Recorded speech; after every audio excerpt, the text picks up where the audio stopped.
By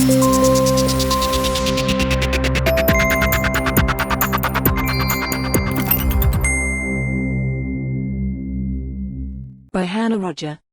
The Prime Minister is facing growing criticism for failing to visit parts of the country devastated by flooding, despite doing so before the general election. Boris Johnson is also under fire for not convening a Cobra emergency meeting over the latest chaos caused by Storm Dennis, with thousands of homes damaged and property destroyed. Yesterday 12 flood alerts and 11 flood warnings were in place in Scotland, with areas including Pitlochry, Coupar Angus and Crieff placed on high alert for further problems today. In England, nearly 500 warnings were in effect, the highest number on record. Labour's Shadow Environment Secretary Luke Pollard MP said Johnson was missing in action at a time of serious trouble. He said, "There are nearly 600 flood warnings in place, communities from the southwest up to the Highlands are in serious trouble, and it is thought 5 people have died in this weekend's storm. It is a disgrace that Boris Johnson has refused to visit communities affected by the flooding, and that the government has not convened Cobra. That must be done immediately." The Prime Minister was slow enough to act during the general election, but now he is not campaigning for votes. He is completely missing in action.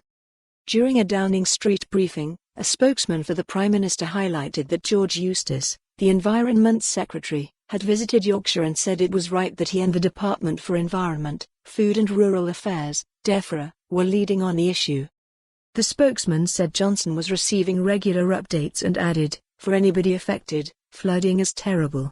As such, we set out measures in advance to try to help people. We have activated the Bell Win Scheme reimbursement money to try to support local authorities and the public." Asked why Johnson felt the need to visit flooded areas before the election but not after, the spokesman again said he would receive regular updates. Eustace said yesterday he had been visiting flood-hit areas on Johnson's behalf, and added, "I've been in regular contact with officials on this. And we had a conference call with all of the flood resilience forums on Friday, and I'm in regular contact with all ministerial colleagues. The government has a firm grip on this. And it's a very difficult situation, widespread flood alerts, but our flood defences are working." Tory MP Philip Davis said precious little had changed since the severe flooding of 2015 and urged the government to pull its finger out, while the Lib Dems also called for the Prime Minister to take action. Acting leader Ed Davies said, "Boris Johnson's response to these floods has been shocking. He seems determined to pretend they're not even happening. He must take this crisis far more seriously and hold a Cobra meeting to coup." For more on this story, visit the news article link.